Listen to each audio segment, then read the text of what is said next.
in church dissension, but the thing that got the most attention was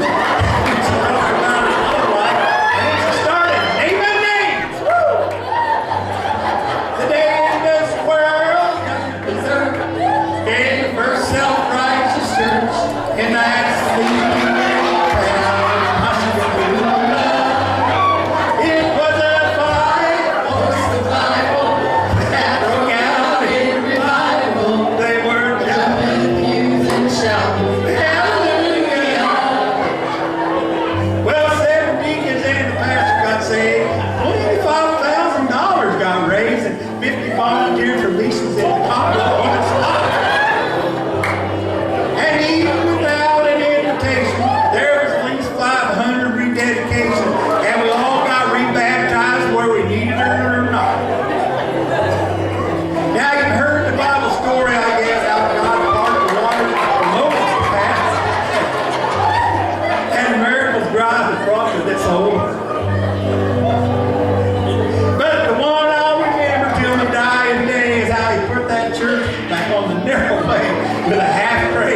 Mississippi Squirrel. The squirrel went berserk in the first self-righteous church in that sleepy little town, Pascagoula. It was a fight for survival that broke out in revival. They were jumping pews and shouting, hallelujah. The day the squirrel went berserk in her self-righteous church in that sleepy little town of Pascagoula. It was a fight for survival that broke out in revival. They were jumping pews and shouting, hallelujah. They were jumping pews and shouting, hallelujah.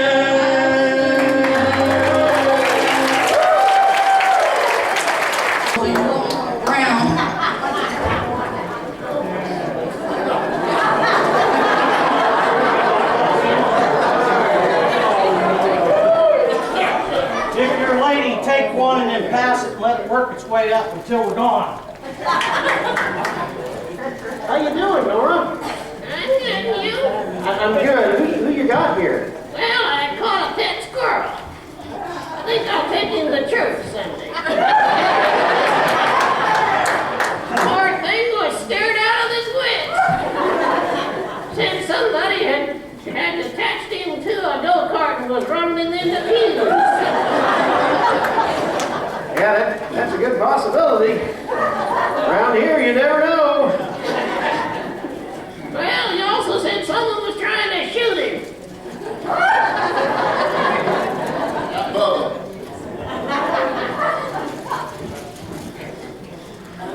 dear. That's quite a hat you got. Yeah, I had to beat up this great big ugly guy for it.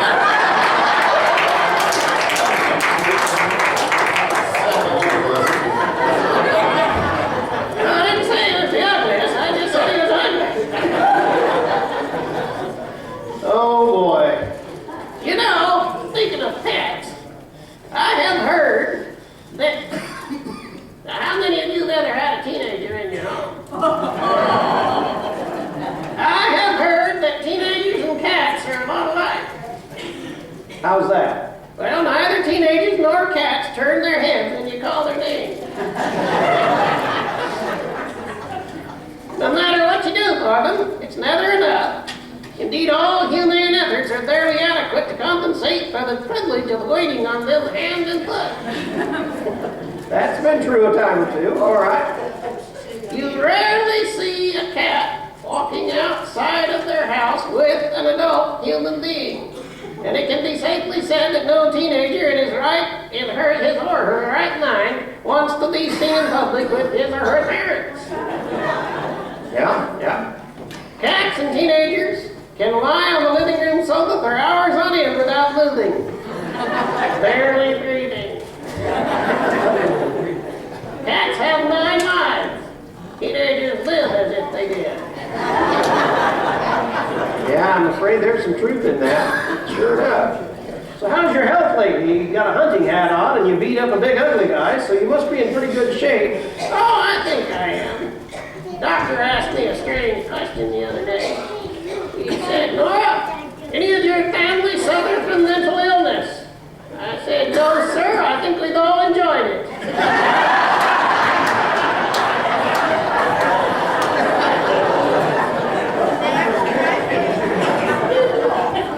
My friend Martha, however, she was told by the doctor she only had a month to live. She called him up the next day and she said, Doctor, I already got your bill in the mail and just for $1,000. You said I only have a month to live and I can't pay this off in a month. He said, well, you have 6 months to live then. Oh boy, so you put your squirrel down here? Well, okay, don't jump off in there, Chippy. Okay. Oh, goodness. Hey, you know, there's a new miracle doctor in town. And Brother Jack over there, he wanted to fool the guy. So he went in and he told him, he just didn't believe that this guy was a miracle doctor. He's done a lot of good for a lot of folks. And Jack went in there and he said, well, Doc, he said, I just have lost my sense of taste. The doctor sat there for a minute, rubbed his chin. He said, well, what you need is a sip of bottle 43. He got bottle 43 out and gave Jack a sip of it, and Jack a little... What was that? He said, that's the worst thing I've ever tasted in my life. The doctor said, yeah, but your taste buds are cured. Jack went out of there mad as a hornet. Oh, he was mad. He thought about it for a whole month, and finally he went back in and he said, Doc, he says, I think I'm losing my memory. I can't remember things that happened yesterday. The doctor rubbed his chin for a minute and he said, well, what you need is a sip of bottle 43. Jack was out of there in a flash.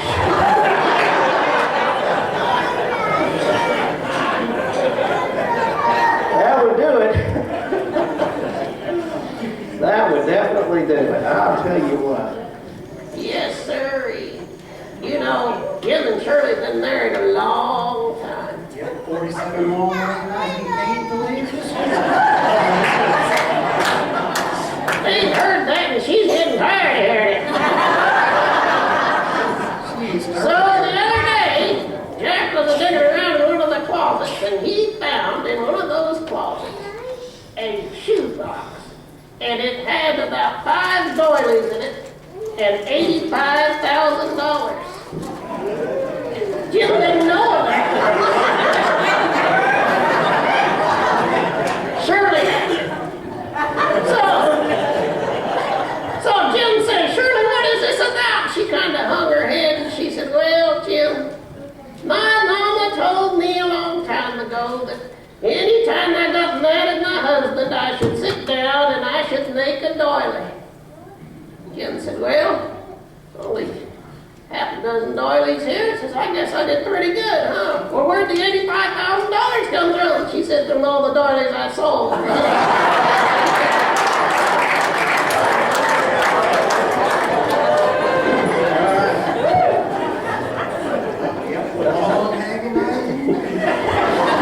She's admitting another one. You know, poor Shirley, though, she had eye surgery this last week. She's doing real good. But she's not allowed to drive. That has nothing to do with her eye surgery. She was driving down the road one day, and while she's driving, she was knitting. And a police officer saw her, had his lights on for a long time before, and she just kept right on going down the road. Finally, he pulled up right next to her, rolled his window down, and said, pull over! She said, no, doilies!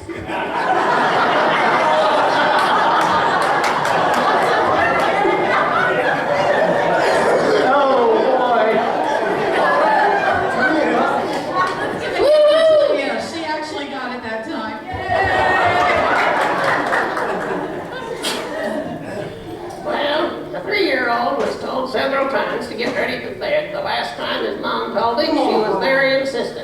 His response was, "Yes, sir."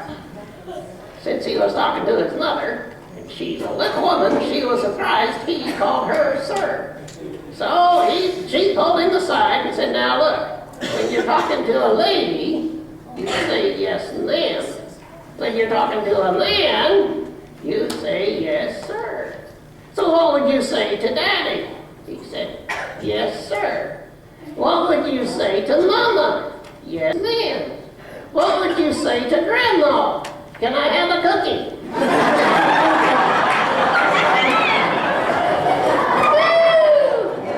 Yeah, I'm pretty sure you won't have a job tomorrow. Probably not. Tell him good night, Nora.